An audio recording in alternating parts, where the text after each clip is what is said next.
de commencer le dernier atelier de la matinée qui va concerner donc le thème est la longévité, une incertitude majeure pour les sociétés vieillissantes, et ce thème sera abordé sous des aspects relativement différents, donc des aspects de caractérisation, de modélisation, et puis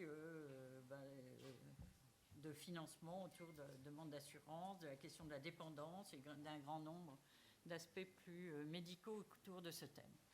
Donc le timing est extrêmement serré comme tous les ateliers de la matinée. Donc on va commencer par une présentation de François-Xavier Albouy. On va changer l'ordre par rapport au programme parce qu'il va placer le cadre général de la longévité et un certain nombre de remarques. Et ensuite, Harry Bensoussan présentera un modèle pour ce genre de choses.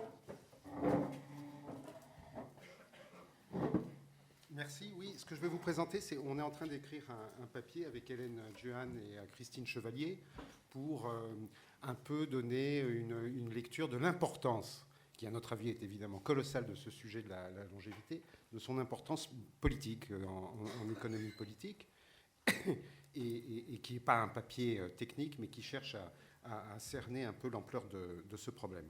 En gros, la longévité, quand on dit risque de longévité, la longévité, c'est plutôt une chance. Vivre plus longtemps, c'est quand même plutôt une chance. Mais c'est un risque pour les opérateurs viagers. On appelle ça risque de longévité. Mais en fait, le risque de longévité, c'est tout simplement le risque viager. Il a deux composantes évidentes. L'une qui est individuelle, c'est l'effet Jeanne Calment, et c'est un peu la volatilité de ce risque. Et l'autre qui est systémique ou agrégée, et qui est un peu le train de ce risque, et c'est le fait que l'espérance de vie augmente un peu partout dans les pays de l'OCDE et ailleurs. Qui portent ce risque? Ce sont évidemment les institutions de retraite, les compagnies d'assurance, les organismes de protection sociale et aussi l'État au sens le plus large du terme et de manière probablement très, très importante. Le risque systémique pèse sur le prix, sur la disponibilité, sur l'existence même et la solvabilité des assurances des opérations viagères et sur la solvabilité évidemment des opérateurs viagers. Le vivre très longtemps n'est pas quelque chose qui relève de la science-fiction. Il y a eu début 2009 dans le Lancet, la grande revue britannique, un article très célèbre, qui est devenu très célèbre, qui est sur le défi devant nous du vieillissement des populations et qui sort plusieurs résultats assez frappants.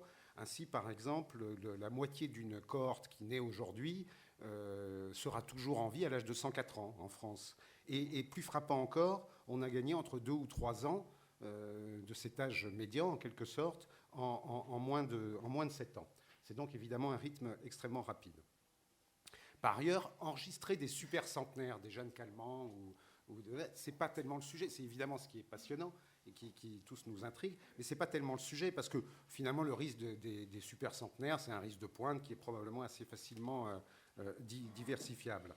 Par contre, le risque de cohorte massive qui arrive pratiquement à 90% à des âges de l'ordre de 100 ans et plus, ce risque, qui est presque une réalité. Il n'est pas diversifiable sans contrepartie de l'État. Il est colossal. Il est plus de 10 fois, selon le FMI, son impact sur les finances publiques est plus de 10 fois l'impact de la crise financière actuelle. Et on voit dans des estimations d'actuaires britanniques sur l'engagement de l'État britannique ou de la société britannique au sens large sur les fonds de pension privés, les fonds de pension unfunded par répartition des fonctionnaires britanniques et tout le système britannique, c'est de l'ordre de 12 billions de livres sterling. Ce sont des chiffres absolument colossaux. C'est énorme. Et bien entendu, ce risque, il est totalement au-delà. Ce risque un peu silencieux, un peu invisible, puisqu'on s'occupe beaucoup de la gestion à court terme, de la gestion des obligations, du risque de taux, du risque d'inflation. Mais ce risque un peu invisible et silencieux, il est bien au-delà des capacités de l'industrie de l'assurance, des fonds de pension, de la protection sociale en général, et de ce que peuvent absorber les caisses de retraite. On a pris une comparaison qui est la pyramide des âges allemands, mais on retrouve ça sur dans tous les pays d'Europe. On voit bien que ce risque, c'est une pression démographique. Qu'est-ce qui se passe? Il y a en fait des classes qui vont arriver qui ne vont pas mourir avant d'arriver à 100 ans. Ou la pyramide est pincée, mais beaucoup plus haut. Elle est beaucoup moins... alors c'est graphiquement assez naïf, mais je trouve que ça donne bien l'idée. Et donc, on dit toujours c'est la structure par âge qui change, avec de manière implicite l'idée que le ratio de dépendance actif-inactif est un problème, etc. et tout ça. Mais on pourrait aussi dire que c'est le nombre d'habitants qui change, puisque les gens ne meurent pas et qu'il y a des jeunes qui arrivent derrière. C'est un peu comme si on avait non pas un phénomène de pieds noirs, mais en quelque sorte un phénomène de pieds gris qui sont en train d'arriver dans nos économies. Et c'est plutôt une bonne nouvelle. Alors, l'impact financier, il est colossal. Puisque les gens ne meurent pas, il faut d'autres logements pour les jeunes. C'est assez simple à voir. Il faut aussi il y a des besoins d'infrastructures qui sont colossaux. Il y a aussi, pour ces gens qui arrivent à des âges élevés, et même s'ils sont de plus en plus, et de manière de plus en plus marquée en bonne santé à des âges élevés, des besoins de technologie pour aider, pour faciliter la vie au grand âge, des besoins de services et probablement des besoins d'équipements de santé spécifiques. Et le tout, c'est tous ces besoins d'infrastructures, de logements, de biens de consommation, etc., qui vont créer une demande très, très importante, ils se font dans un contexte de non-transmission des patrimoines parce que justement, il y a une incertitude forte sur la longévité. Et dans un contexte où les transferts actifs vers inactifs sont par ailleurs, ont tendance à être importants. Les gains, vous le savez, les gains à venir d'espérance de vie, ils se gagneront après 65 ans, et même peut-être après 80 ans. Là, toujours dans ce même article, on voit qu'on gagnait de 1850 à 1900, on gagnait les 2/3 de l'espérance de vie qu'on gagnait, on les gagnait par la lutte contre la mortalité périnatale et infantile. Aujourd'hui, les 2/3 de ce qu'on gagne, on les gagne après 65 ans, et de plus en plus, on les gagne après 80 ans. Alors, on gagne moins, mais on gagne sur des âges élevés. Et donc, ça crée une incertitude particulière pour les régimes de retraite. Si on trouvait une solution miraculeuse à Alzheimer ou au cancer, etc., ça affecte 5 ans d'espérance de vie sur 14% de la population. Donc le gain sur l'ensemble en termes d'espérance de vie serait faible. Mais sur l'équilibre de la situation économique des gens qui ont plus de 80 ans, l'effet serait colossal. Par ailleurs, les phénomènes d'anticipation individuelle sur ces sujets-là sont évidemment plus que complexes. C'est extrêmement difficile à dire. Aujourd'hui, on pourrait considérer peut-être qu'un actif un actif de 50 ans aujourd'hui sur 2 dans l'OCDE, il a peut-être une chance sur 2 et une chance sur 3 d'arriver à 100 ans. Mais qui l'a anticipé? Certainement pas lui. Et est-ce qu'il dispose de produits d'investissement sur cet horizon de temps? Certainement pas. Essayer à 50 ans d'emprunter sur 30 ans auprès d'une banque ou essayer de faire 5 ans de formation à 50 ans, ça paraît complètement... Donc il n'y a pas eu d'anticipation de ça. Autre phénomène qui est peut-être aussi très important, c'est que le rattrapage, il est évidemment plus rapide pour les catégories sociales qui étaient les plus en retard. Il est plus rapide pour les hommes par rapport aux femmes et il est plus rapide pour les ouvriers par rapport aux cadres et aux professions supérieures. Dans un article très célèbre de 1993, qui date un petit peu, mais qui est très vrai, Guy Desplanques avait comparé les gains en pourcentage d'espérance de vie gagnés entre la période 60-70 et la période 80-90. Et on voit que les gains sont de 4% pour les instituteurs, là où ils sont de 17% pour les salariés agricoles ou les manœuvres. Ce qui ne veut pas dire qu'il n'existe pas toujours et profondément une inégalité. Un article tout à fait récent qui a été beaucoup cité dans le débat sur les retraites et qui dit ce qu'il veut dire, la double peine des ouvriers, plus d'années d'incapacité au sein d'une vie plus courte. Donc il y a un vrai besoin de diversification et de mutualisation. Donc les besoins de financement du risque de longévité sont colossaux, ils sont énormes. Comment les anticiper?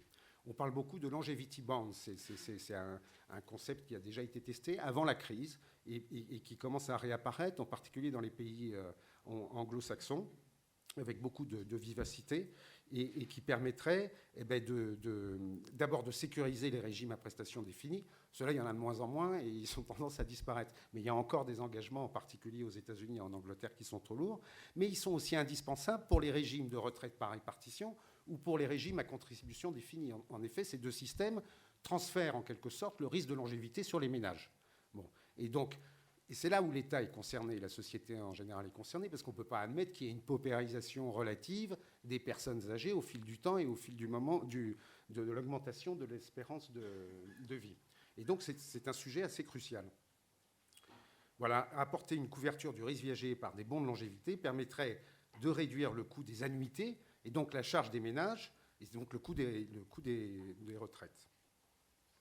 Dans les deux systèmes, répartition et capitalisation, d'ailleurs, il y a un sujet aussi de mutualisation. Puisque le rattrapage sera plus rapide sur les catégories les plus défavorisées en termes d'espérance de vie, le coût d'une couverture d'un risque d'un jeune ouvrier sera beaucoup plus élevé que le coût d'une couverture d'une femme cadre supérieur de 50 ans. Et donc la mutualisation de ça participe d'un certain, au moins d'une incitation à une plus forte intégration sociale. Aujourd'hui, force est de constater, à notre connaissance, que ce marché étant c'est confidentiel, il y a eu beaucoup de démissions et de tentatives par des opérateurs privés, des réassureurs ou des banques internationales avant 2007. Il y a évidemment dans le contexte actuel une méfiance énorme pour les produits complexes, on le conçoit. Il y a une importance donnée au court terme dans la gestion des taux et de l'inflation qui est évidente, et donc ce risque silencieux est peu considéré. Enfin, il y a un effet d'éviction des emprunts publics. Mais pour autant, ce risque de longévité peut être en quelque sorte une solution et un relais de croissance. Il donne un rôle essentiel, il faudrait un rôle essentiel des gouvernements pour structurer et lancer ce marché. C'est d'ailleurs une demande de l'industrie des fonds de pension britanniques, qui sont pas particulièrement, enfin qui sont plutôt des libéraux. C'est de demander au gouvernement britannique de structurer par des initiatives ce marché, de le lancer. Il y a une urgence de l'existence de ce marché, puisque le risque, il est dans les livres de l'État. Il est aujourd'hui dans les compte de l'État. D'arriver à trouver des liquidités pour financer ce risque à terme et l'anticiper permettrait d'une bonne gestion.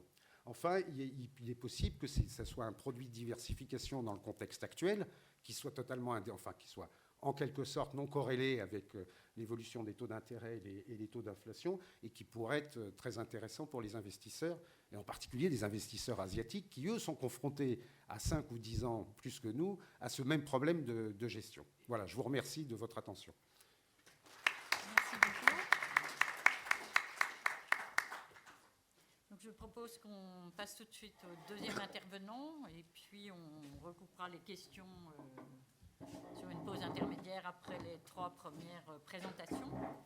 Donc, Harry Bensoussan va présenter une modélisation issue d'idées de biologie sur la représentation ou la dynamique du risque de longévité, avec comme objectif d'essayer de contribuer à ce qu'on appelle la réduction du risque de base, c'est-à-dire la différence entre une estimation du risque national et l'estimation du risque qui affecterait une sous-population, un portefeuille d'assurés, par exemple, et qui est un enjeu important dans la constitution de standards, on va dire, pour transférer le risque entre l'assurance et la finance. Bonjour. Alors en fait, je vais vous présenter des travaux mathématiques qu'on a pu mener avec Nicole Caru, ma directrice de thèse, pendant 3 ans. Donc, ces travaux concernent tout d'abord une modélisation du niveau de mortalité à l'échelle de l'individu. Et ensuite, on a aussi proposé une modélisation de la dynamique de population qui tient compte, qui permet de décrire l'évolution d'une population dans le temps. Et on a essayé de voir l'application de ces 2 modélisations, une à la démographie, pour étudier un petit peu, par exemple, s'attaquer un petit peu au problème des retraites, et une application au problème de l'assurance vie, en traitant plus particulièrement le risque de base et des transferts de risque, longévité et aussi taux d'intérêt. Donc la modélisation de la longévité nécessite beaucoup de réponses à certaines problématiques, et une des problématiques concerne l'évolution de la mortalité dans le futur, qui n'est pas déterministe, mais qui n'est pas possible de prédire. Et donc, il existe des modèles de mortalité stochastique, donc des modèles probabilistes permettant de décrire cette évolution. L'idée, ça a été d'étendre ce type de modèle à des modèles de mortalité à l'échelle de l'individu, prenant en compte des caractéristiques particulières. Et donc, on a essayé de tenir compte de ces caractéristiques dans un modèle de mortalité stochastique. On a aussi cherché à voir quels étaient les modèles de dynamique de population afin de décrire l'évolution d'une population. Et les principales applications sont les projections démographiques et le problème des retraites, où on va un tout petit peu en parler, juste au niveau démographique, et aussi l'étude de produits d'assurance vie comme les rentes viagères, qui dépendent du risque de longévité, et il faut aussi tenir compte de l'hétérogénéité des portefeuilles. Donc, concernant les modèles de mortalité, en fait, il existe un modèle assez classique, donc je ne vais pas vraiment rentrer dans les détails dans cette présentation, un modèle assez classique de mortalité par âge, donné par Cairns. Donc on peut se rendre compte que le modèle QT de X correspond au taux de mortalité. Et en fait, la dynamique de ce taux de mortalité va dépendre d'un paramètre, enfin de l'âge, au travers du paramètre bêta I, de l'année en cours au travers du paramètre kappa-i, et éventuellement de l'année de naissance de l'individu au travers du paramètre gamma-i. C'est ce qu'on appelle l'effet cohorte, qui est assez visible en Grande-Bretagne, mais qui l'est beaucoup moins en France. Mais les modèles de Cairns peuvent en tenir compte avec cette structure. Et en fait, l'idée, c'est de le regarder à l'échelle logarithmique, ou plutôt l'échelle logit, qui donne des comportements qui a des comportements, des propriétés assez spéciales. Donc, concernant les modèles de mortalité à l'échelle de l'individu, l'idée, c'est d'essayer de réduire le risque de base des portefeuilles en estimant l'écart de mortalité entre la mortalité nationale et la mortalité d'un individu particulier, en tenant en compte éventuellement de caractéristiques. Donc, l'idée, c'était de trouver les caractéristiques individuelles, donc les caractéristiques socio-économiques, qui peuvent expliquer éventuellement la mortalité, et de les prendre en compte dans un modèle de mortalité stochastique, donc, afin de pouvoir projeter cette mortalité dans le temps en tenant compte d'un maximum d'informations. Donc le modèle sera calibré sur des données de mortalité nationale, donc ça c'est pour tenir compte de l'information par âge et par sexe, et sur des données spécifiques issues de l'INSEE, donc l'échantillon démographique permanent, qui tient compte de caractéristiques individuelles, et c'est pour justement tenir compte de l'impact des caractéristiques individuelles sur la mortalité.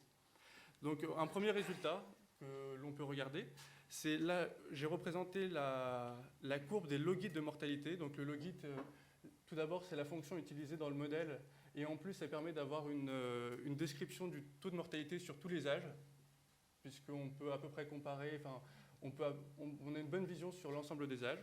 Donc la courbe bleue correspond au logit de mortalité à l'échelle nationale. Et en fait, on a pu estimer le logit de mortalité des personnes non mariées et des personnes mariées. Et on se rend compte que la fonction logit étant croissante, on se rend compte que le taux de mortalité des personnes non mariées est supérieur au taux de mortalité nationale, qui est lui-même supérieur au taux de mortalité des personnes mariées. Donc après, il y a une description en fonction de l'âge dont il faut tenir compte. Et on peut projeter ces modèles dans le temps. Donc ça, c'était en 2007. Et en 2017, on peut tenir compte des différentes caractéristiques et de l'évolution de l'influence des caractéristiques dans le temps. Donc, concernant les modèles de dynamique de population, il existe deux grands types de modèles, les modèles macroscopiques et les modèles microscopiques. Donc, les modèles macroscopiques permettent de tenir compte d'une information macroscopique à l'échelle de la population. Donc, par exemple, la densité par âge de la population, la pyramide des âges. Et en fait, c'est celle-là qu'on va décrire. Et donc, pour cela, c'est souvent à base d'équations aux dérivées partielles. Et ces modèles tiennent compte de la population dans son ensemble et permettent d'obtenir des scénarios moyens d'évolution. Nous, on s'est plutôt intéressé aux modèles microscopiques qui tiennent compte de l'évolution à l'échelle de l'individu. Donc, on prend en compte l'ensemble des caractéristiques de l'individu. Donc, ils sont plus complexes à mettre en œuvre puisqu'il faut, par exemple, avoir accès aux taux démographiques individuels qui tiennent compte des caractéristiques de l'individu. Donc, un taux de mortalité comme celui qu'on a présenté précédemment, mais aussi éventuellement, si on arrive à le modéliser, un taux de natalité, un taux d'immigration qui rentrerait en compte. Par contre, on ne peut pas tenir compte de la population dans son ensemble, mais plutôt d'un échantillon, puisque sinon les simulations ne sont pas vraiment possibles à mettre en œuvre. L'avantage de ces modèles, c'est qu'ils permettent tout d'abord de tenir compte de l'interaction entre certaines personnes. Donc, par exemple, les inégalités socio-économiques, les inégalités de revenus au sein d'une région peuvent être on peut en tenir compte avec ce type de modèle. Bon, c'est pas évident à faire. Et aussi, l'avantage, c'est qu'il permet de décrire un ensemble de scénarios pour l'évolution de la population et non plus un scénario moyen. Donc, on va pouvoir s'intéresser aux scénarios extrêmes et voir quels peuvent être les scénarios atteignables.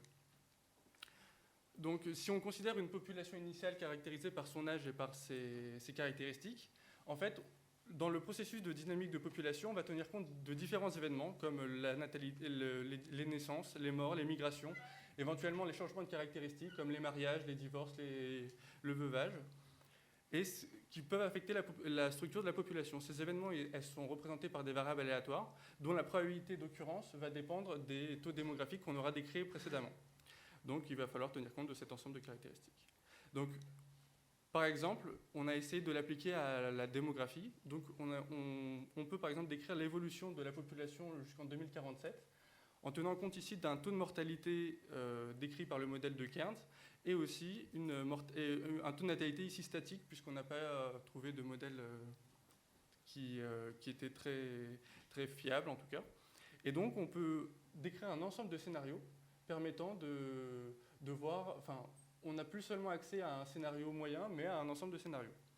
Donc concernant les pyramides des âges, évidemment, là, ici, elles sont aussi très irrégulières, mais on peut en décrire. Donc c'est un ensemble de scénarios qui sont générés, mais on pourra les lisser en prenant le scénario moyen. Donc le scénario moyen le scénario moyen de ces pyramides des âges va fournir des tables des pyramides des âges plutôt lissées. Donc là, je vous présente juste un petit tableau statistique qu'on a pu récupérer. Donc on peut estimer un scénario central, un scénario médian, et aussi des limites basses et des limites hautes. Donc là, ici, on a supposé un ISF, un indice de fécondité constant à 2,04. Et on peut essayer de décrire l'évolution de la population dans le temps sous certaines, en captant les limites basses et les limites hautes au travers des quantiles à 10% et 90%. On peut voir aussi que le potential support ratio, dit aussi ratio de dépendance, va baisser énormément. Donc nos prévisions sont un peu plus pessimistes que celles, ou optimistes, ça dépend du point de vue, que celles de l'INSEE. Et donc la population est destinée à évoluer, à augmenter dans le temps jusqu'en 2050. Là, on a essayé aussi de voir, juste pour information, des projections jusqu'en 2097. Et on se rend compte qu'avec différents scénarios, on peut obtenir des configurations très différentes. On peut obtenir éventuellement une croissance, mais aussi une décroissance de la population, selon le scénario de mortalité et le scénario du processus de dynamique de population. Donc on obtient évidemment on peut obtenir avec un taux de natalité statique des pyramides des âges. Et si on les lisse, on obtient une pyramide des âges lissée qui ressemble à peu près aux tables que vous avez pu voir, avec une rectangularisation de la table de la pyramide des âges. Donc en fait, ce modèle tient compte d'une double stochasticité, donc une double source d'aléas, liée à la fois au taux démographique, mais aussi au processus de dynamique de population. Et ça va nous permettre de générer des scénarios assez variés. Donc on voit que le scénario moyen est assez réaliste et pas très loin des projections INSEE, un peu plus pessimiste, mais pas très loin. Et en fait, ce modèle microscopique, on a fait des études mathématiques permettant de prouver qu'il avait un bon comportement à l'échelle macroscopique, puisqu'on pouvait trouver des approximations permettant de dire qu'il généralisait des équations démographiques classiques comme le type McKendrick et von Foster. Voilà, donc l'identification, le principal avantage de ces modèles combinés, c'est l'étude des différents scénarios, qu'ils soient extrêmes ou non. Donc concernant le problème des retraites, en fait, on a utilisé par exemple le critère du potential support ratio et on a voulu conserver ce ratio de dépendance à un niveau raisonnable, donc on a dit 3. Et en fait, le gouvernement peut essayer de mettre en place une stratégie d'immigration, une stratégie de réforme d'âge de départ à la retraite permettant de maintenir ce ratio de dépendance à un niveau raisonnable.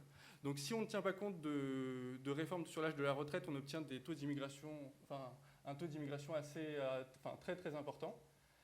Si on met en place éventuellement une réforme sur l'âge de la retraite, donc une réforme de 5 ans par exemple, on peut baisser le nombre d'immigrés nécessaires pour maintenir ce taux jusqu'en 2050. Donc là, c'est un tableau très rapide, mais qui présente quand même le fait qu'il va falloir... notre modèle prédit environ 15 millions d'immigrés pour maintenir, d'ici 2050, pour maintenir un potential un ratio de dépendance raisonnable. Donc concernant les produits d'assurance vie, donc les assurances doivent faire face à différentes problématiques. Tout d'abord, avoir une projection de la longévité qui soit assez raisonnable et estimer le risque de base en prenant en compte les caractéristiques des individus. On sait très bien que, justement, on en a parlé, les catégories socioprofessionnelles et le statut marital jouent énormément sur la valorisation d'un portefeuille de rente. Le modèle de mortalité et le modèle de dynamique de population va pouvoir permettre d'estimer le risque de base. Et enfin, il y a un sujet auquel je ne vais pas parler, ça concerne le transfert de risque mélangeant les risques de longévité et les risques de marché qu'on a pu traiter, mais que je ne vais pas présenter ici. Donc concernant le risque de longévité, il y a un risque de tendance. Donc celui-là, c'est le risque systémique qu'ils essaient de capter, mais il y a aussi, comme je l'ai dit, un risque de base lié aux caractéristiques des individus dans la population. Donc là, juste un dernier exemple pour terminer. C'est le cas d'un portefeuille de rente constitué de 10 000 personnes d'hommes français à l'âge de 60 ans. Et on peut, par exemple, estimer leur courbe de survie, donc en tenant compte à la fois du taux de mortalité spécifique et du modèle de dynamique de population avec le taux de mortalité. Et donc, si on regarde la moyenne nationale, c'est la courbe en bleu, et on observe que les flux de rente, ou alors la courbe de survie ici, sera en dessous pour les personnes non mariées et au-dessus pour les personnes mariées. Donc ces modèles peuvent être utilisés pour estimer le risque de base. Ici, on a traité le cas du statut marital, mais on a aussi traité le cas du niveau d'éducation et du niveau des catégories socioprofessionnelles. Voilà, donc c'était tout pour aujourd'hui. Vous trouverez l'ensemble des articles qu'on écrit au sein du groupe de longévité du CMAP ici. Voilà. Merci beaucoup. Donc on voit que la longévité concerne des activités pluridisciplinaires au sens large. Donc Bertrand va aborder les questions sous un autre angle très concret. Concret, je ne sais pas. Méthodologique au moins. J'essaierai de donner quelques chiffres. Qu'est-ce que je vais tenter de faire? Je vais tenter de montrer qu'il est possible de répondre ou d'avancer vers une réponse à la question qui a été posée. Est-ce qu'on peut évaluer finalement la disposition à payer pour vivre plus vieux? J'essaierai de donner des valeurs. Les valeurs sont assez frappantes. Elles méritent d'être connues et d'être méditées. J'essaierai de dire aussi quelques petites choses sur les limites. Vous les percevrez sans doute en m'écoutant. Je serai peut-être un petit peu court sur cet aspect-là, mais bien entendu, c'est un point de débat essentiel. J'ai dit que j'allais faire une présentation méthodologique, donc je me réfère à la méthodologie microéconomique. Vous connaissez une des grandes manies des microéconomistes, c'est la représentation des préférences. De la manière la plus large, ou en tout cas la plus adaptée à la question qu'on se pose. Quelles sont les préférences qui vont m'intéresser ici? Ce sont des préférences sur ce que j'appelle de manière extrêmement schématique une vie. Donc le schéma, vous l'avez ici. Ce que j'appelle une vie ici, c'est une combinaison de pas mal de données qui sont pour la partie bleue des données de mortalité, c'est par année, comme vous pouvez le voir. Chaque carré représente un niveau de mortalité par année. Les unités n'ont pas beaucoup d'importance, le profil est approximatif. D'accord ? Prenez ce schéma comme étant symbolique. Et puis par ailleurs, en rouge, vous voyez, j'aurais dû mettre consommation, j'ai mis revenu. Vous avez une courbe de revenus, croissante puis décroissante, là encore, ramenée à l'année. Donc le microéconomiste se permet en tout cas de croire qu'une vie se résume à une règle de mortalité, puis un certain motif de consommation. Et puis finalement, quand on envisage sa vie, on évalue cet ensemble de la manière la plus synthétique possible. Évidemment, si on n'avait qu'une seule vie possible, la préférence qu'on pourrait y associer n'aurait pas beaucoup d'intérêt, donc envisageons une autre vie. Alors cette autre vie, je n'ai pas changé grand-chose, j'ai fait un changement élémentaire, c'est souvent utile de commencer par des petites variations. Ensuite, on peut s'amuser à bouger tous les carrés, vous allez voir. J'ai changé un carré, j'ai changé un niveau de mortalité. Donc la vie est modifiée ici. Alors, on sent bien qu'ici, dans la mesure où il s'agit d'une baisse de la mortalité, c'est une évolution favorable, un effet purement qualitatif. La vie a évolué de façon favorable, préférable. Je reviens à ma vie de départ, je peux faire une toute autre modification, tout aussi élémentaire. Eh bien, je change le revenu ou la consommation de l'individu. Et là, son revenu a baissé. Une évolution, a priori, défavorable. Là encore, une autre évaluation. Donc on voit ici qu'on peut s'amuser avec ces objets que j'appelle les vies à modifier la mortalité ou la consommation. Quand on s'amuse à changer les deux, vous voyez que j'ai combiné ici une évolution favorable et une évolution défavorable. Est-ce que cette vie est plus plaisante ou moins plaisante? On vit plus longtemps, mais on est moins riche. Donc c'est une question, après, empirique, qui va dépendre du niveau du bénéfice en baisse de mortalité, du niveau du coût en baisse de revenus. Alors le microéconomiste, ce qu'il s'amuse à faire, c'est essayer de trouver des situations dans lesquelles des individus vont être en situation de choisir entre différentes vies et en choisissant, ils ont révélé en quelque sorte leur ordre de préférence, leur ordre de priorité. Et si on a un petit peu de chance, on fait une calibration qui demande du travail, mais qui demande aussi des données de bonne qualité, de façon qu'on puisse en quelque sorte, à partir d'éléments relativement ténus, construire un indicateur très synthétique, mais universel, de l'évaluation des vies. Alors si je sais comment un individu est capable d'évaluer toutes les vies qui sont possibles, je peux finalement savoir s'il est content de dépenser tant d'argent pour avoir telle évolution de sa mortalité. C'est exactement à ce genre de conséquences, de possibilités, de performances qu'on veut arriver. Alors, c'est comme ça qu'on travaille donc en microéconométrie appliquée. On a besoin de quelques idées de modélisation qui peuvent reposer sur des choses très fragiles, quelques petites observations, des petits éléments théoriques, ce qui s'écrit bien mathématiquement. On a des idées de parcimonie, avoir relativement peu de paramètres, puisqu'on s'attend à relativement peu de données. Et puis, on va éventuellement estimer, avec les méthodes les meilleures possibles, des méthodes économétriques. J'évoque le point des données. Les données peuvent être ce que j'appelle des données fortuites, c'est-à-dire des choses qu'on récupère à droite ou à gauche, j'en reparlerai tout à l'heure, ou alors des expériences. Vous savez que l'économie expérimentale prend une grande importance, on s'amuse à expérimenter, à essayer de discerner les préférences des individus en les mettant en situation de choix. Alors dans le domaine de la mortalité, quand les objets sont des vies, vous voyez que le côté expérimental est beaucoup plus délicat à envisager. Donc les données fortuites sont typiquement ce qu'on va employer. Et la dernière phase qui est tout à fait fondamentale, qui est aussi un des objectifs de la microéconométrie, c'est l'extrapolation. Une fois que, avec quelques petits éléments empiriques, on a réussi à calibrer un modèle, eh bien on va abuser de ce modèle. On va essayer de justifier l'abus de ce modèle, essayer de ne pas abuser dans les extrêmes, afin de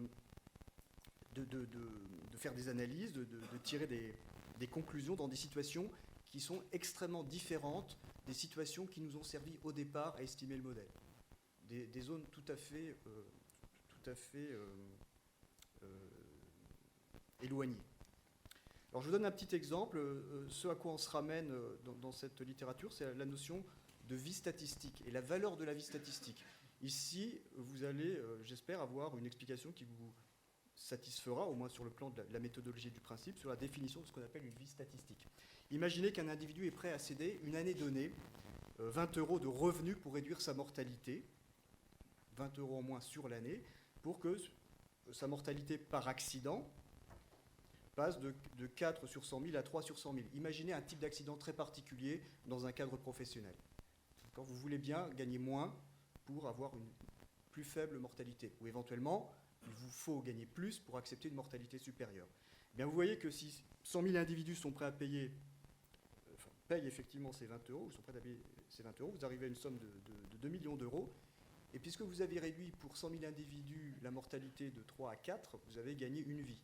Cette vie, on ne sait pas sur qui elle est préservée, on ne sait pas qui en est le bénéficiaire, mais vous avez gagné une vie statistique et vous avez une évaluation collective fondée sur la microéconométrie de la valeur de la vie statistique. Le nombre ici que j'ai mis, les 2 millions d'euros, sont des nombres tout à fait typiques de ce qu'on trouve dans la littérature.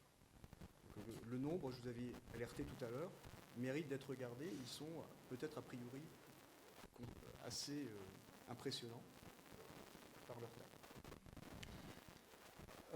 Alors qu'est-ce qu'on fait en principe avec ce genre d'évaluation? C'est de l'analyse coût-bénéfice, tout simplement. Alors l'analyse coût-bénéfice, ça a pour but essentiellement de mettre un tout petit peu d'ordre dans les mesures de protection de la vie. Essayer tout d'abord d'aller sauver les vies les moins chères. Ça semble un choix relativement raisonnable, une espèce d'ordre de mérite. Faisons ce qui est simple et économique avant d'aller chercher des choses très compliquées. Je ne vais pas m'étendre là-dessus, mais dans la réalité, ce n'est pas tout ce qu'on observe. Il y a des sujets qui sont très ignorés, des sujets qui, au contraire, soulèvent beaucoup d'enthousiasme et d'activisme politique. Donc on peut avoir, au contraire, des incohérences dans le système. Une question plus délicate est la question, non pas tellement de l'ordre de priorité, mais la question de savoir jusqu'où on va. Et là, les indicateurs que j'ai donnés pourraient être relativement instructifs. C'est mon dernier transparent. Si vous êtes intéressé par les méthodes d'estimation, les 2 millions d'euros que j'ai évoqués tout à l'heure ne viennent pas tout à fait de nulle part. Vous pouvez trouver de très nombreuses estimations dans un article de Viscusi et Aldi dans le Journal of Environmental Economics and Management. Ce sont ce qu'on appelle des régressions hédoniques et elles se résument à des régressions dans des tranches d'âge assez étroites pour des travailleurs de l'industrie qui vont être exposés à des situations plus ou moins risquées. Et dans des situations plus risquées, vont typiquement avoir une prime de risque, gagner un petit peu plus d'argent. Et avec ces données, ce n'est pas très facile de trouver des situations où les individus ont le choix entre 2 ou 3 situations de risque et ils manifestent leur préférence en allant plutôt ici ou plutôt là. Les travailleurs de l'industrie sont un des cas typiques où on a des données suffisamment longues et robustes pour faire ce genre d'estimation que j'évoquais tout à l'heure. Mais vous voyez qu'on part d'observations extrêmement localisées, des personnes extrêmement particulières, à des âges particuliers, dans des situations particulières. La partie extrapolation, eh bien, si on veut parler des jeunes, des vieux, eh bien, on est absolument en dehors de l'échantillon qui a servi au départ à calibrer le modèle. On est dans l'extrapolation. Et avec Antoine Baumier, qui est à l'École polytechnique de Zurich, nous avons écrit un article où on a un modèle structurel qui, en fait, est beaucoup plus puissant dans les extrapolations hors échantillon que ce qui avait été proposé. En tout cas, c'est notre point de vue. Et c'est quelque chose que nous avons illustré notamment en parlant de la dépendance à l'âge de la valeur des vies statistiques. Merci.